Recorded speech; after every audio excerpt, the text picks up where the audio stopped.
This show furnished by Karl Gerber and Employment Lawyers Group. And the cat's in the cradle and the silver spoon. Little boy blue and the man on the moon. When you're Talk Radio 790 KABC. You're listening to the Karl Gerber Workplace Lawyer Show. I'm Karl Gerber, and that's really my problem tonight, everybody, and I'm not going to tell you why yet. This show is heard every Sunday night from 7 to 8 o'clock. We talk about employment law, and we also talk about the workplace. The show is intended to make everyone a better worker, manager, or business owner.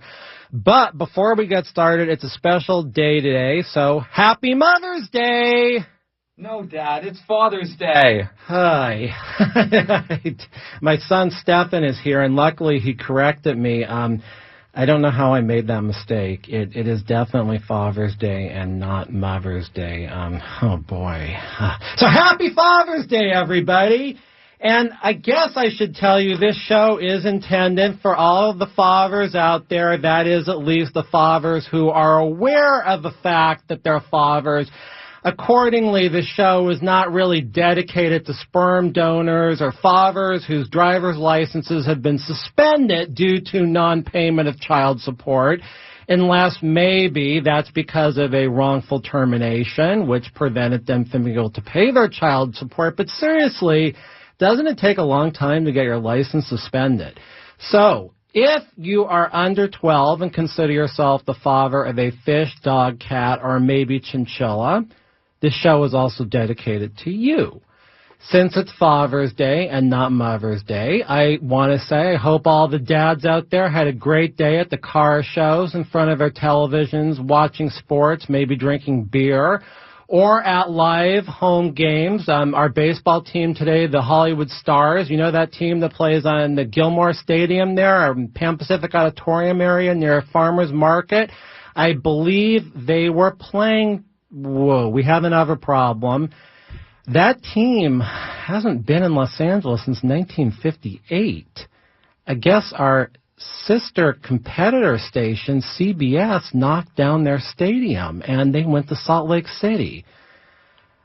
Incidentally, Los Angeles Superior Courthouse that I go to in downtown Los Angeles opened in 1958, but let's hope we can get the rest of the show a little bit more on track and not make any more of those mistakes.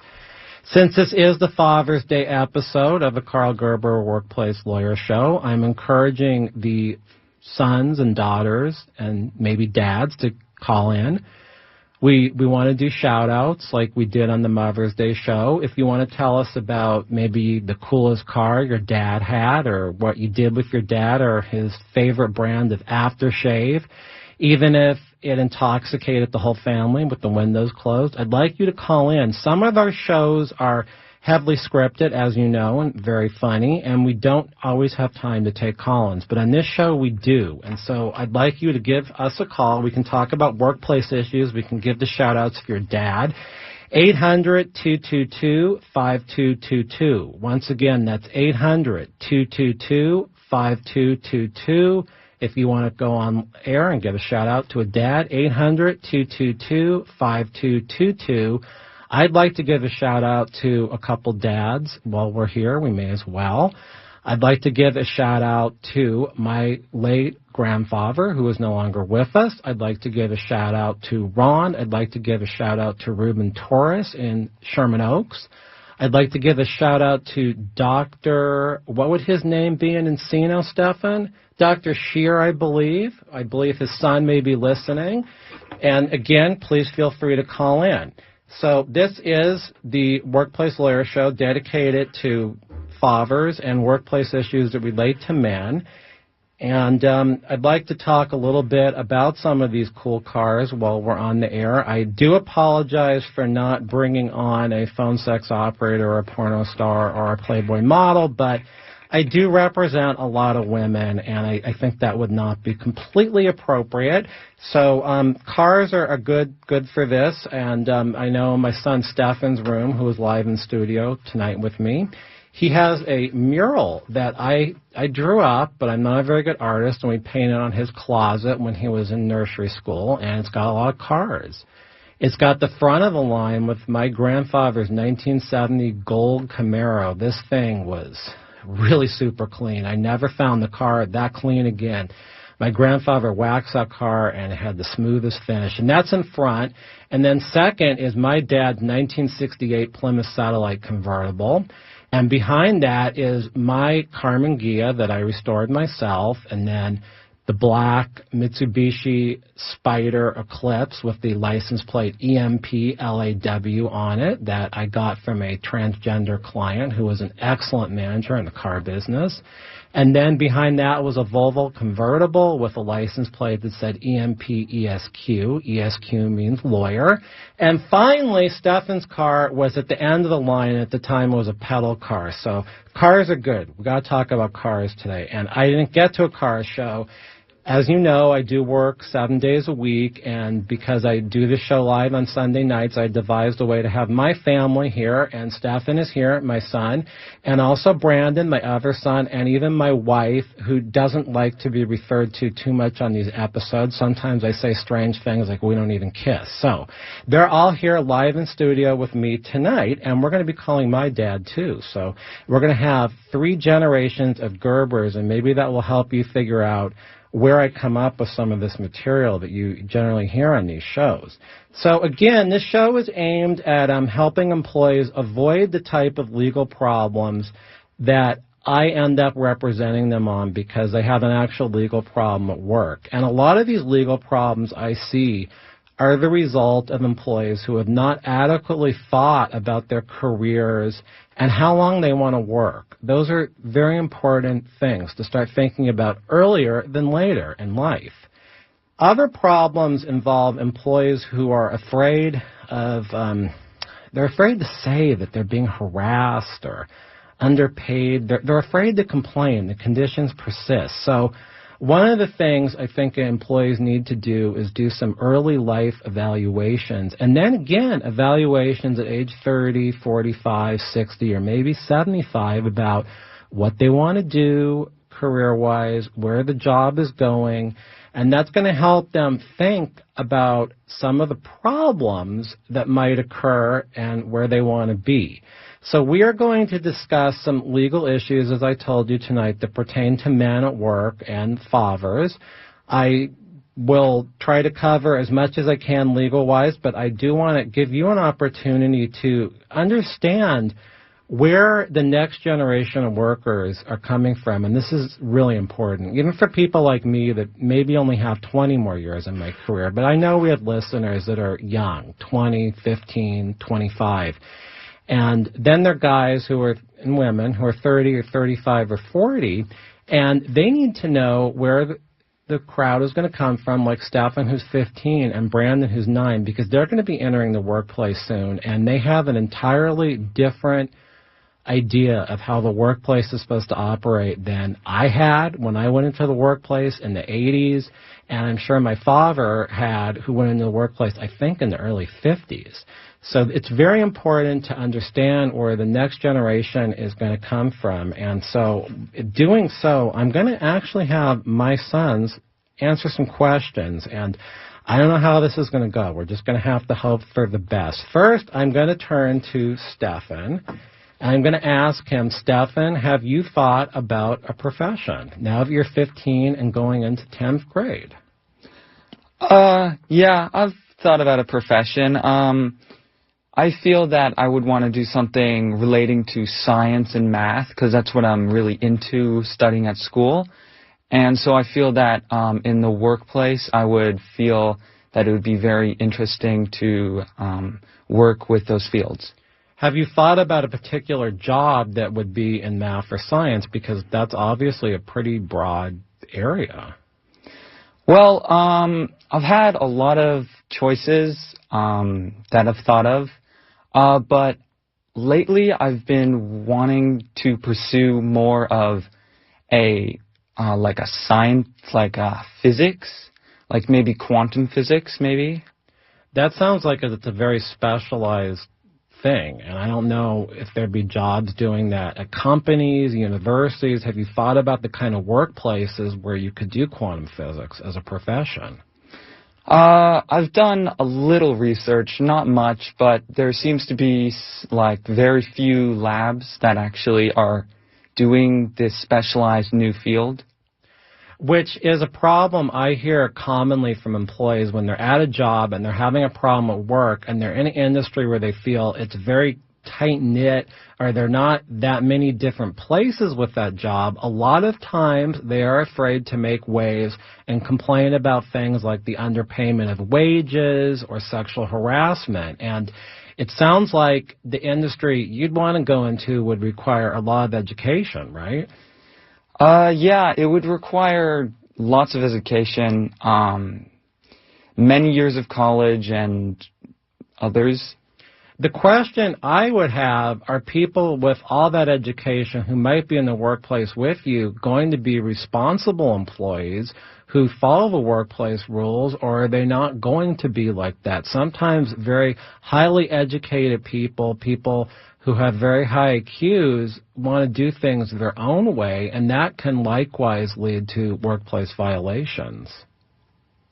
Now, I want to ask you this, because this is the big thing coming up now. You see so much construction where it's aimed at a market we're going to have where we're not going to have offices anymore. All these people are supposed to work from home or work in a place where everyone just can see whatever they were doing. When I came into the workplace, the thing was to have a corner office, secluded, the door got shut. Now there's a lot of these co-merged workplaces where you're all able to see what you're doing. It's all very open, and that's one of the new workplaces. But the other workplace that we're hearing a lot about now is working from home. And I'm wondering, especially during the time you're going to be doing your career, which could be another 60 years from now, how many people are going to be telecommuting and working from home. I want to talk about that when we come back from our break. I do want to tell the listeners that if they have an actual legal problem, I can be reached at my office at 877-525-0700. Once again, that's 877-525-0700. 877-525-0700 for a real workplace lawyer.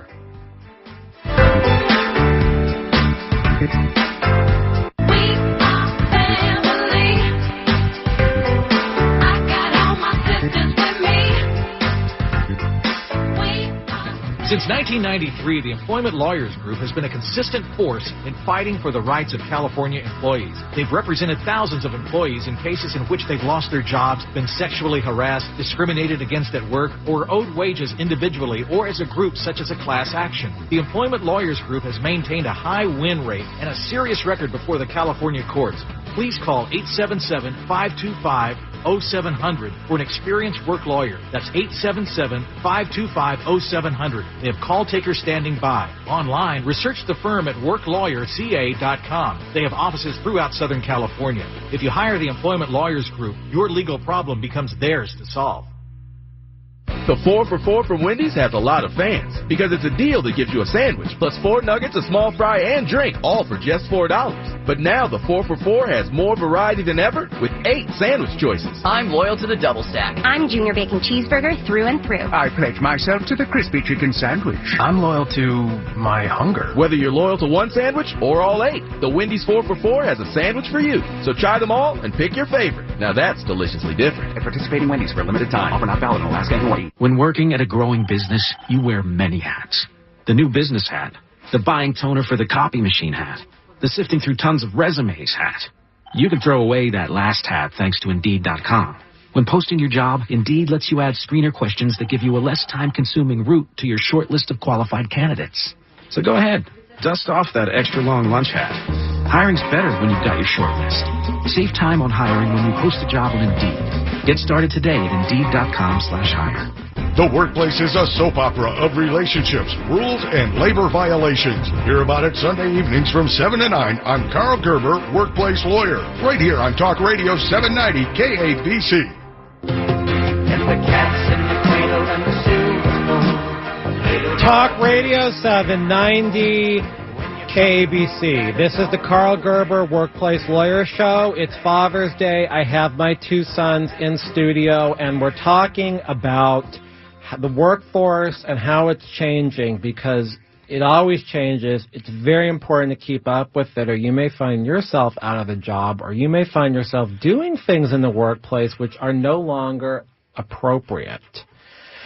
Before we broke, my son Stefan told me he wants to get into quantum physics, which sounds like at the university job or something at maybe a research center, and there wouldn't be a lot of job opportunities at places like that. And I asked him, well, have you thought about whether you could ever do this at home? Have you thought about whether you could do a job like that from home? Well, not really. You wouldn't really be able to do quantum physics from your house, as it requires a laboratory. And getting one of those at your house would be really expensive. Well, maybe that's a goal you could strive for.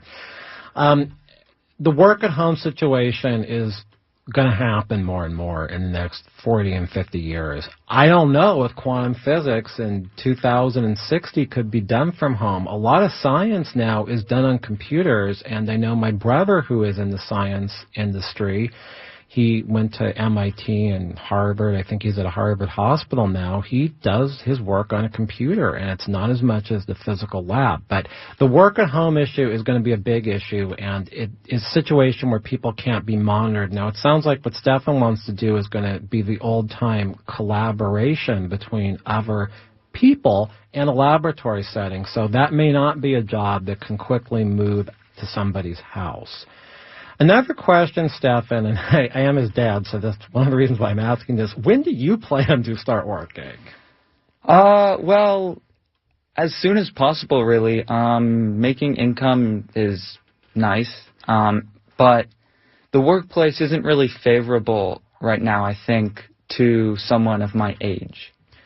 Well, that can be a problem. In my generation, we had paper routes. I had one, and I started my own business with my brother when I was about 13 or 14 on the computers. We had a system called a bulletin board system back then where people would call in. First it was one line, then it went multi-user. We were one of the first multi-user systems in Los Angeles before the Internet, and I was the salesman for it, and I also did content for it on the message boards. That's why I'm referred to as the original blogger. But I found a way before I was 15 even to find a job, and sometimes maybe you just have to be industrious. But in terms of the low unemployment rate right now, we know that actually California has a slightly higher unemployment rate than nationwide. Nationwide, it's about 3.8%. That's a very low unemployment rate. We have not had an unemployment rate like this in almost 50 years. California, 4.3%, a little more.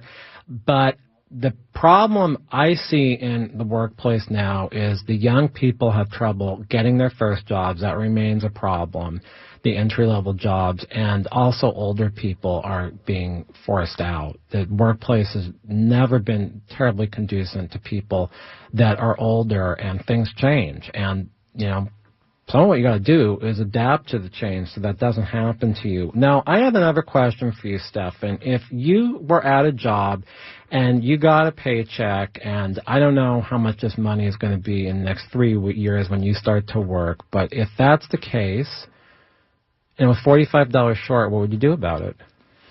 I really wouldn't know what to do about that, but I probably would go to the manager or the boss of the place that I'm working at and ask him why this happened.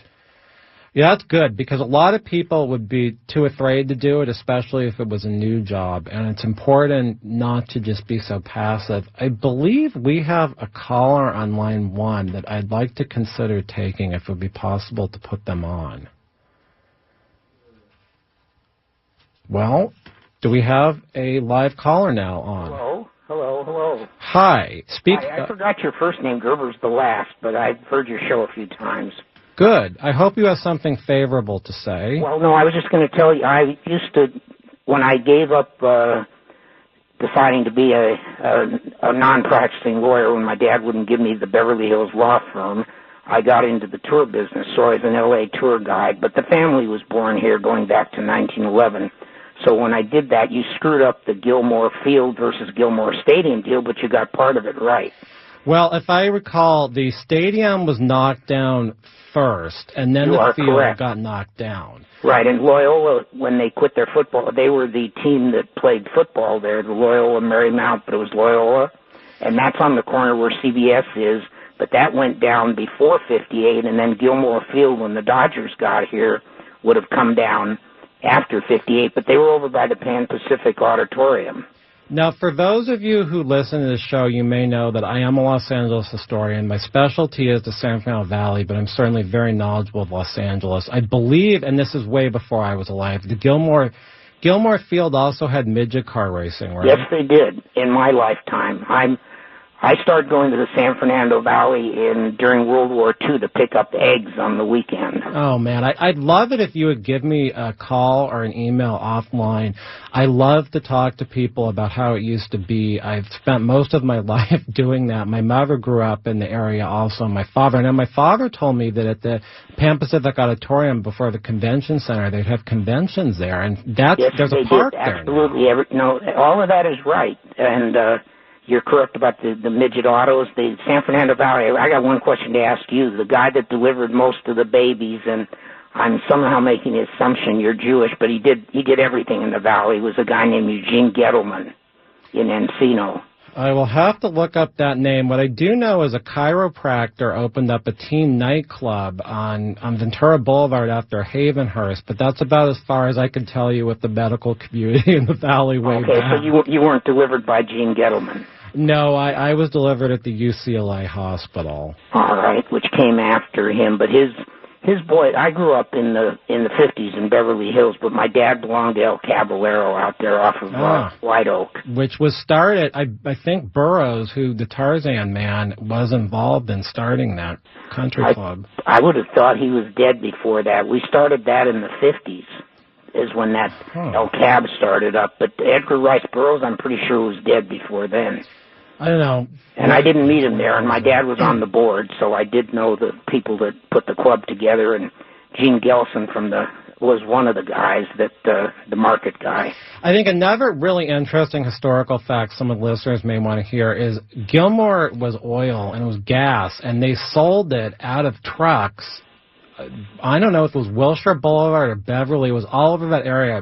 Before there were gas stations, they were selling it just out of trucks on the street. That would have been before my time, but I did do tour work through the Gilmore office, which still runs the farmers market at least through 2000. Yes. There were Gilmore employees that looked as old as the Gilmore family that handed out dollar bills if you brought a tour group to the farmers market up to 2000. I can't say what's happened since the Grove opened. While we're on the subject matter of farmers market, I recall that there was a toy store that was across the street, and this is one of the reasons why farmers market started, because there was a toy store across the street. Geez, the only thing I know across the street, because we used to eat there in the 50s, was what is now, it's got the Kmart in it, but it was called Town and Country, and it was a takeoff of the farmers market. Oh, this was in the 30s. I think farmers market is 1938, and this toy store was across the street, and they got the idea that they could start having this more commerce going on at farmers market, and that's why they started it. But You're probably correct on that. I'll only stake my reputation back to 1943 or 4. I really appreciate the call, and I'd really appreciate it if you'd call me offline, and we can talk more about Los Angeles history. It sounds like you have a lot of information. I have to write the office number down, then write the 877? Absolutely. 877-525-0700 is my office. That's 877-525-0700. You also can look in our historic blog, Los Angeles. We have several websites. I've written all the articles about Los Angeles. But thank you again for calling. I really appreciate the call. Okay. Well, did you ever read Cecilia Rasmussen? Used to write the best L.A. history stories in the L.A. Times. She's probably quit doing it 20 years ago, but they were long-winded things in the Metro section. Oh, yeah, of course I read that. I have a very large collection of books on Los Angeles, maps, newspapers, menus, not as much as the guy at Valley Relics, but I have some very rare things. I have the original plans to City Hall, for instance. In the American era, you mean that? I'm not very good in the 1800s, except that I did grow up alongside some of the descendants of the Newmark and Hellman family. Oh, wow. Well, Hellman, that is, I wrote an article on that. If there was no Isaiah Hellman, there would be no Los Angeles. He was the financier of the West. Smart and Final is his brother's store. He is Wells Fargo. He's everything. He was the first bank in Los Angeles. But I appreciate your call. Okay. We have By to the way, break is Edie Rubin, who was Edie Hellman, is she still alive? Do you know? She was 10 years ago when I last looked. Is she a journalist? No, she just was a wife of a car dealer, but she was very well known around Beverly Hills and Palm Springs. She had a little shop in downtown Palm Springs. She just did it was called the Little Shop, as a matter of fact. I think they're all over the place, and I think that they're Hellers also. There's a Hellman descendant that wrote an excellent book on Isaiah Hellman. She's a journalist. So we're going to break now, and we're going to come back. All right, well, thanks for taking the call. I will try to get you during the week. Is your firm on this side or in the valley? We're all over the place. Thank you again for calling. We do have to break for, unfortunately, monetary reasons.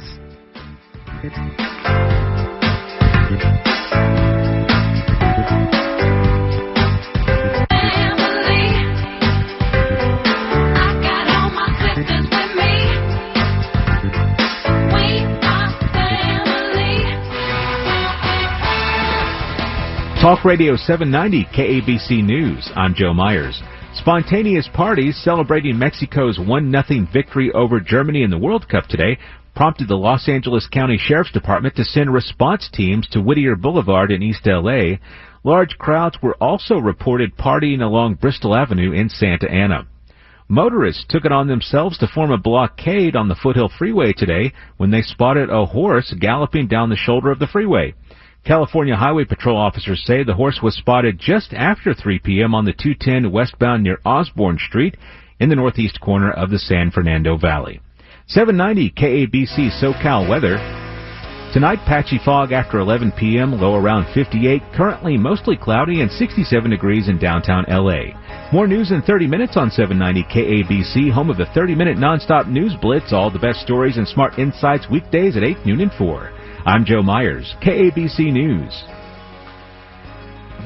Since 1993, the Employment Lawyers Group has been a results-oriented law firm whose goal is to get the client what they deserve. They've represented thousands of California employees who've lost their jobs, been sexually harassed, subjected to employment discrimination, or were owed wages on an individualized or group basis, such as a class action. They have a high rate of success. There are few situations involving employment law that they have not confronted. At the forefront of employee rights, they're often the first employee law firm to confront a new legal issue. For an experienced employment lawyer, call 877-525-0700. That's 877-525-0700. They have call takers standing by. Online, read more about the firm at employeelawca.com. They have offices throughout Southern California. Make your work problem theirs to solve. Business owners, do you need cash flow? Need to hire employees, get new equipment, or buy more product? AmeriFactors knows that getting customers to pay on time can be a challenge. If you are doing business with other businesses and extending terms to them for 30, 60, or 90 days, AmeriFactors has the cash you need. We can be your accounts receivable management team. AmeriFactors can help you get paid now. Most applicants are approved, and the money can be in your account within 1 to 3 days. AmeriFactors will purchase your current receivables, and if your business customers can't or won't pay on those invoices, AmeriFactors takes the loss, not you. We are not a merchant cash advance or a collection agency. Don't wait. You can have the money you need to make payroll, take advantage of supplier discounts, or even pay yourself a bonus. At AmeriFactors, funding business is our business. Call AmeriFactors now, 800-336-5166. That's 800-336-5166. 800-336-5166. Or visit AmeriFactors.com. How would you like to legally turn your garage into a great apartment that you can rent out for money each month, turning dust into dollars? Curious? Call 833-WE-WANT-IT. Tune into Living the Dream with Sandy Dunkley every Saturday at 7 p.m. on KABC. I'm so impressed with the Online Trading Academy that I've signed up for my own class. The Online Trading Academy is a leader in investing education designed to generate monthly income and grow your retirement nest egg. Give them a call at 888 888-991-8723 to attend and get 2 free passes to their next half-day class. And if you call right now, they'll send you home with a free Kindle Fire 7 tablet computer with access to their do-it-yourself investors kit just for attending. Visit them online at freetabletota.com. Give them a call at 888-991-TRADE. Tablet offers while supplies last, must be 18 years of age or older, and 1 tablet per household. And the cat's in the cradle and the silver spoon. Little boy doing the man. Talk Radio 790 KABC. You're listening to the Karl Gerber Workplace Lawyer Show. I'm Karl Gerber. We just had a great call from someone who really knew LA history, and I think I got the questions right. And I differentiated between the difference in the Gilmore Stadium versus the Gilmore Field. And we also have in studio tonight my wife, who is a graduate of Beverly Hills High School. I believe he was talking about that area. We're hoping to talk to my dad tonight because it's Father's Day, but his line was busy, you figure. We've been talking to my older son, Stefan, about how the workplace is going to be when he comes into it and how it's going to be a different world.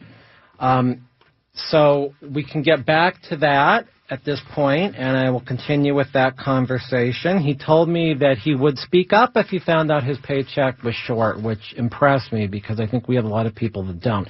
Here's a question for you, Stefan, and this really relates to the workplace. Does your school have a code of conduct, like rules and writing? I believe it does. I would have to find it. It's not given to us, but I believe it does. Did you actually read these rules? Well, each class has a syllabus that you have to sign, and I've read those rules. That's good, because this is kind of like the handbooks employees get when they start jobs. And it's tough because they're given a whole bunch of papers in one day that they're supposed to read very quickly, and they're things like they're waiving their rights to go to a jury trial and go have arbitration. But people need to read the rules. This is the same thing as when you have these rules in the syllabus. If you read the workplace rules, you're going to know what's expected, what rights you might have, who to contact if there's a problem on a legal level. A lot of the cases I deal with people that have not made the right call to the right person on the legal level, and the problem maybe could have stopped earlier if they did that. We've got to now switch gears and talk to someone who's been in the workplace for many years, my father. So hopefully we've got him on the phone. Are you there? Yes, I am. Can you hear me?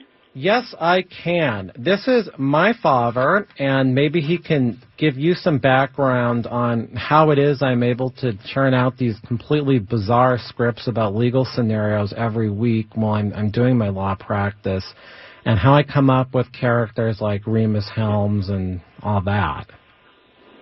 You want me to tell people how that happened? Well, you can think about it and get back to us during the show. What we plan to talk about is my dad is 76 and he's still working. And I want you to tell the listeners why you are still working at your age. Okay, we're on the air right now. Yes, we are. Okay, that's very confusing. Well, why am I still working? I guess I'm still working mostly for the money. I work at home. I work in the audience analytics area in the internet, and that is a very, it's not easy to do, but it is not a challenging job in the classic sense of the word. And so I keep making money and I keep busy. And I keep interacting with people, even though all the people I work with are in New York or in Europe. We have a lot of interaction, electronic, and Skype and other things. So it's a social thing for me. It's just a way to keep busy. Having known you for 48 and a half years, you seem to be someone who is pretty invested in your work and your career. I would think that you're working because you wouldn't know what to do if you weren't working, not just for the money. Well, I don't think that's as true as it might have been a while ago. For example, as you know, I'm deeply involved in political things, and that if I had the time that I don't have now, I probably would spend a lot more time on that, working for various causes and things that interest me. So I used to feel that, I'd be spending my life working, but today it's kind of different. I will say that when I was younger and when you guys were younger, I was so involved with work that I often felt that maybe I wasn't giving you the time that you needed, and I think that's one of the problems that probably every person who works has. But, you know, there are responsibilities and things you got to do, and you can't do them without the income that comes from work. So you got to make choices, and that's what happened. And the audience can hear how we're coming into every show. There's a certain song we're playing which tells that story, and I've been as careful as I can not to be that kind of a father. I know you started to work when you were young. How young were you? I was 8 years old, and I started out, as you mentioned, you had a paper route. I started out with a paper route when I was 8, delivering the Los Angeles Mirror, which doesn't exist anymore, but it was a child to the Los Angeles Times. And I did that paper route for a while until I probably was, I was pretty young. I must have been, probably around 12. And I had one of the places I delivered to was a restaurant called La Rosa's Little Italy. It was a place where the mob of Los Angeles gathered every Friday and Saturday night to celebrate whatever the heck they were doing. But I worked there first as a dishwasher and became a cook and became a pizza chef and a lot of other things by the time I was 16. Of course, you know, the laws today are much different. It would have been difficult for me to have jobs like that today. And then I moved into the picture frame business because my father was in it. And slowly worked my way up to academia where I got my degrees and taught, and then slithered over into the journalism business and wound up what I do today with the audience analytics for a large publisher called Perch. So that was my life. That was all the work. That wasn't my entire work life, but that was all the things that I did starting at 8 years old. I've never been out of a job, worked every year. So I've been working now for, 68 years. How important do you think it is as someone who's been in the workplace for 68 years to start working at an early age? A lot of people now don't want to. They want to have experiences, and the jobs at McDonald's and all that are not staffed by 16-year-olds anymore.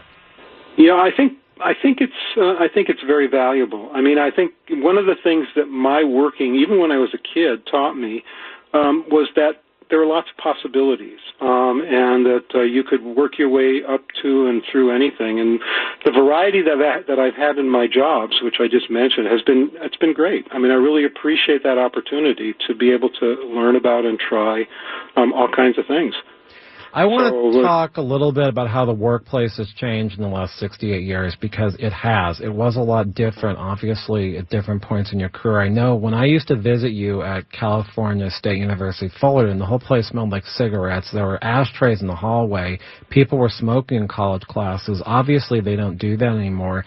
The other thing, which was big in academia, and I don't know if you'll discuss this or not, but I know that a lot of professors dated students. I don't think you did, but I know that one of your best friends met his wife that way. Yeah, my friend did meet his wife that way. They were involved with each other, emotionally, sexually, etc. It was not considered a big deal. There weren't any sexual scandals that I can remember at UCLA or at other places where I was. So it was very different, and there were very few female professors or teachers at the time that I was coming up in the early part of the system when I was a student. Most of the teachers and professors were male. I have no idea whether there was a difference in pay between male and female. It was kind of hard to do, especially in state-run organizations. It would have been difficult to do that, but it was a much more wild west in terms of the rules. You were talking with Stefan about rules. We didn't have a lot of rules behavior, about how to do things. Interestingly, until I got my job, this job I have now, which I've been at now for probably 13 years, one form or another. Until last year, it was the first time I actually was required to go through, the entire company was, to go through sexual sensitivity and racial sensitivity, ethnic sensitivity training. We literally had a computerized course in that, something that I never heard about or was ever asked to participate in. I don't think that they thought we knew what to do. I think they just didn't care. It was not a big issue at the time. Well, those trainings were even somewhat vague when I first started practicing law almost 25 years ago, and the workplace has changed. I believe that my uncle met my aunt because he was a manager at Aaron Brothers and she was an employee. A lot of people met in the workplace. Nowadays, it's really not a good idea to be trying to date someone you're working with, especially if you're the professor, if you're the graduate student. I think most of these universities now have absolute no dating rules, and there are a lot of scandals. The other thing is that I'd like you to talk a little bit about before we have to break. A lot of young people do listen to this show, and I want you to briefly tell us, was there a point in your career or a number of points in your career where things just went a different way than you had expected? Yeah. We've always had the impression, Karl, about you and your brother that you guys kind of planned what you wanted and you went there. In my life, I think I started out wanting to be a lawyer and then wanted to be a doctor. And then got really interested in entertainment and film, and probably went through 7 other ideas about what I wanted to do. You may notice that you are clearly a lawyer, your brother's a doctor, and your sister is involved in entertainment and film. So in one way or another, my own desires for the future came to fruition, but not for me. As I went along, it's really there's an old saying. I'm a political scientist by training, and there was this guy in New York, Boss Tweed.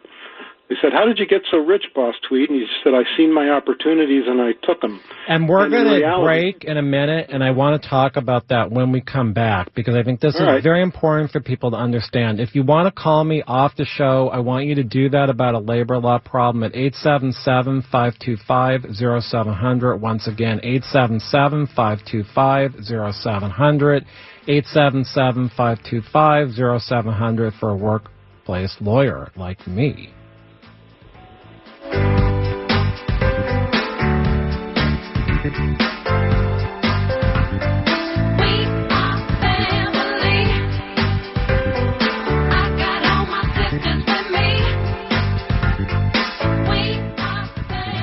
The Employment Lawyers Group is a results-driven law firm whose goal is to get the right result for the client. They have represented employees with a high rate of success since 1993 throughout the state of California. They're only paid and if they are able to collect money from the employer, so there's not any upfront fees or costs in order to hire them. They have represented thousands of employees who've been terminated from their jobs, sexually harassed, subjected to employment discrimination, or are owed wages in an individualized or group basis such as a class action. Call 877-525-0700. That's 877-525-0700. They have operators standing by. They can also be reached at employeelawca.com. They have offices throughout Southern California. Hire them and make your workplace problem theirs to solve.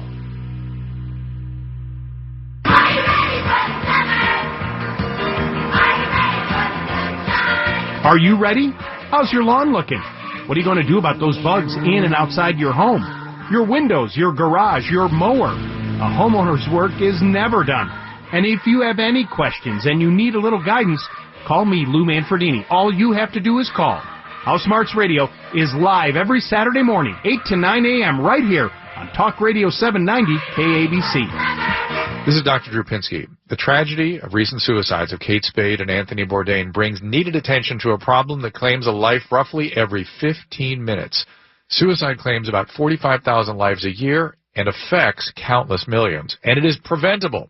Do not stay silent. If you are worried about a friend or loved one, have them call the Suicide Prevention Lifeline, 800-273-8255. If they won't call, you call. The Suicide Prevention Lifeline, 800-273-8255. Diabetes, high blood pressure, anxiety meds, everyone's on them. If you're a 50-year-old male, maybe a bit beefy, or even with type 2 diabetes, $1 million of term insurance may only cost you about $200 a month. Affordable term life insurance is out there. Call Term Provider and speak with Big Lou at 800-481-1458, 800-481-1458, or visit biglou.com. Remember, Big Lou's like you. He's on meds, too. Paint pros know a lot about painting. It's why they're called pros, but their secret's out, and it's now at the Home Depot. Professional quality PPG timeless paint starting at just $33.98 a gallon. With complete one-coat coverage, interior and exterior, PPG is a brand trusted by paint pros for over 100 years. And now, it's your turn. Pro-grade PPG timeless paint starting at just $33.98 a gallon. Now at the Home Depot. More saving, more doing. U.S. only. See store for details.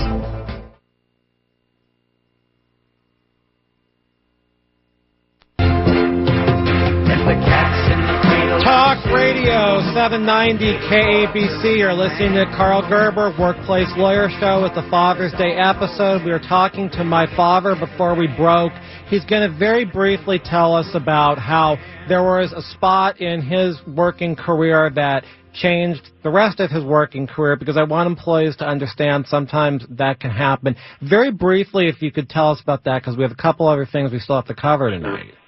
Yeah, well, I'll talk about the legal one then. When I wanted to be a lawyer, and I went to UCLA, did pre-law, and went into graduate school to do some work in law. And my professor, a guy named Cliff Grant, some people who are older like me might remember him, started to tell me a story about his experience in a law practice and why he became a professor rather than going into law. And he said he was invited to come to his uncle's law office after he'd gone through his pre-law, and he sat there with the uncle, and he said it was the most boring experience he ever had, and he decided there must be something better than that.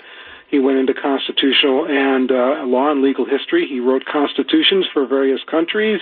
He wrote some amazing books on legal history, and he wrote he taught some great classes. So presumably this changed your life, and I don't know how boring being a lawyer is for me. I found it to be most interesting. I want you, if you can, just to hang on the line, because we may come back to you. I do need to talk about some of the rights for working fathers, because that's important. And I know a lot of working fathers are wondering, what do I have in this? I know there are all these rights for women. Just this year, we got a law, California Government Code Section 12945.6, where fathers are able to take off work to bond with their baby.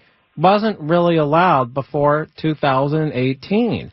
Now, they do have to be full-time in the company for a year. They've got to work more than 1,250 hours, and they've got to be in a company with 20 or more employees in a 75-mile radius, and then they can actually take off to bond with their baby, because dads like to get to know their kids too.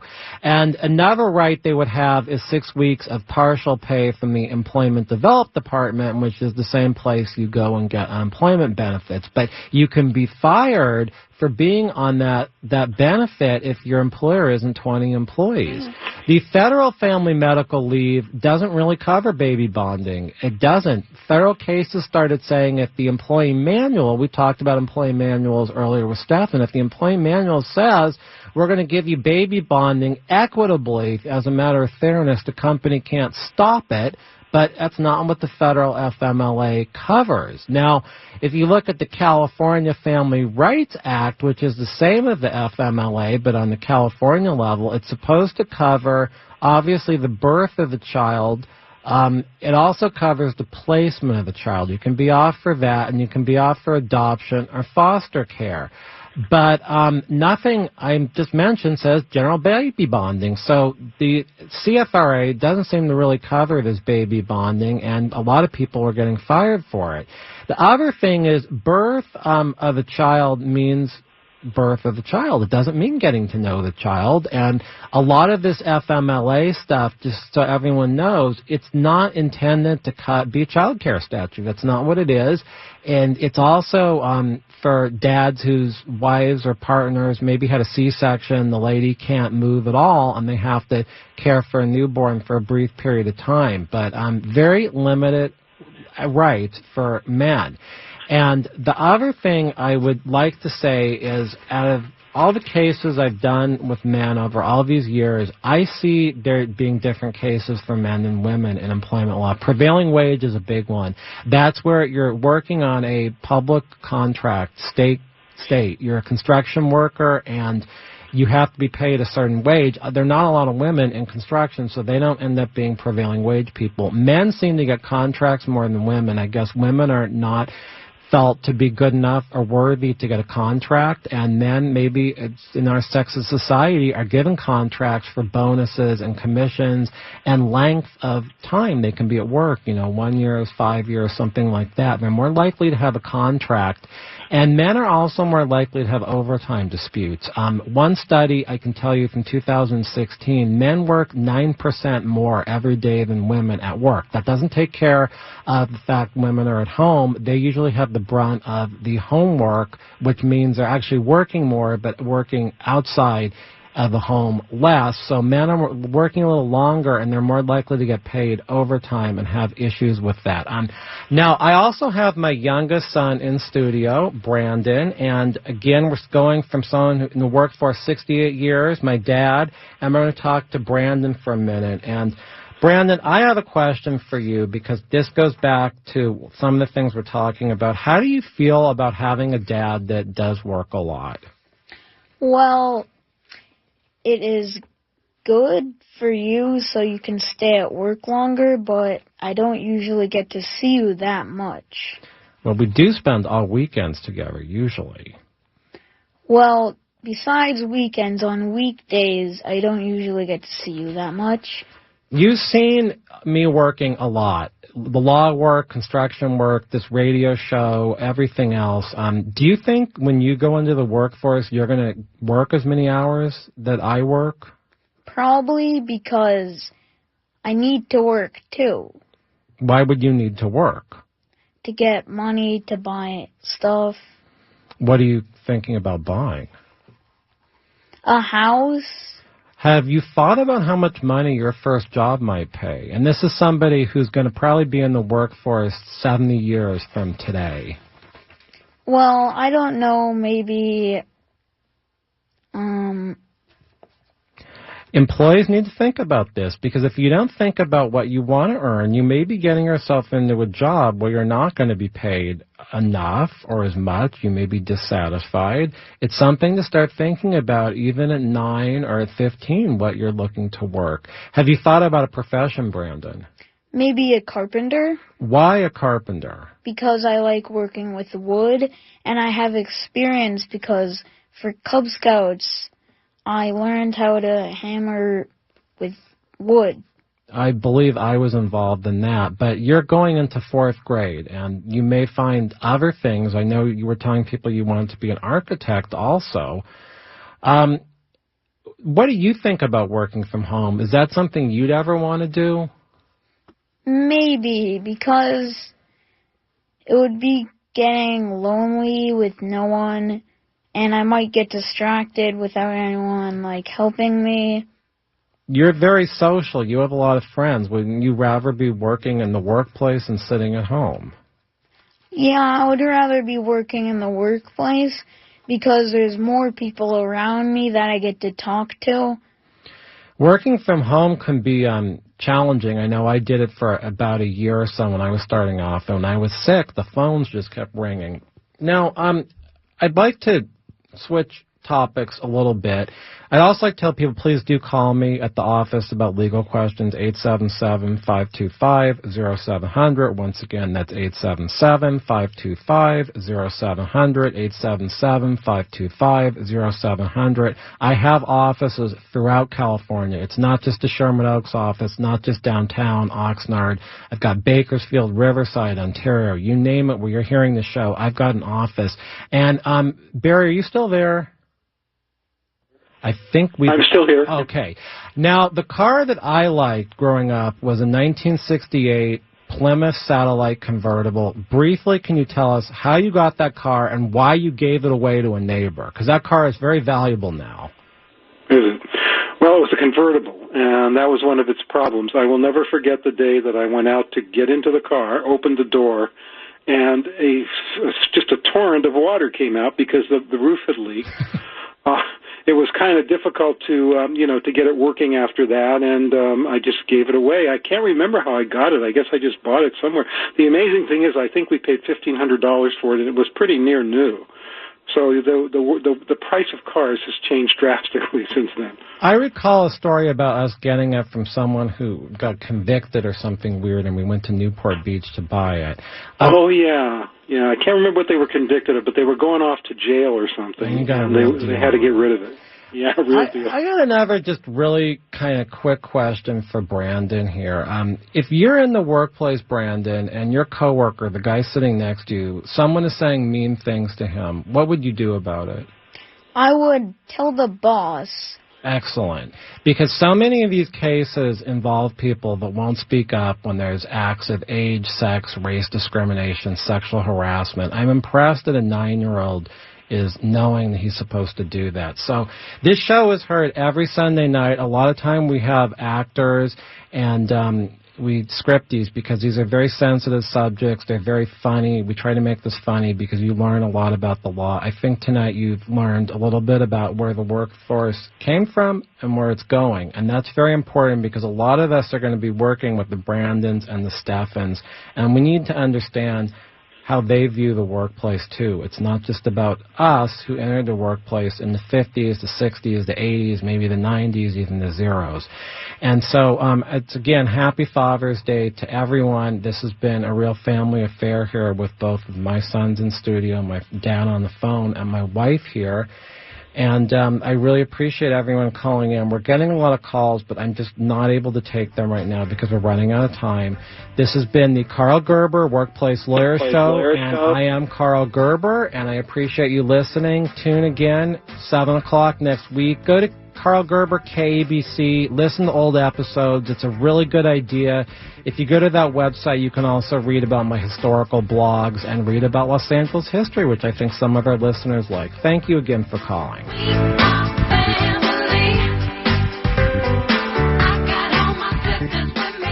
This show furnished by Karl Gerber and Employment Lawyers Group. Karl Gerber and Employment Lawyers Group. Karl Gerber and Employment Lawyers Group. Karl Gerber and Employment Lawyers Group. Karl Gerber and Employment Lawyers Group. Karl Gerber and Employment Lawyers Group. Karl Gerber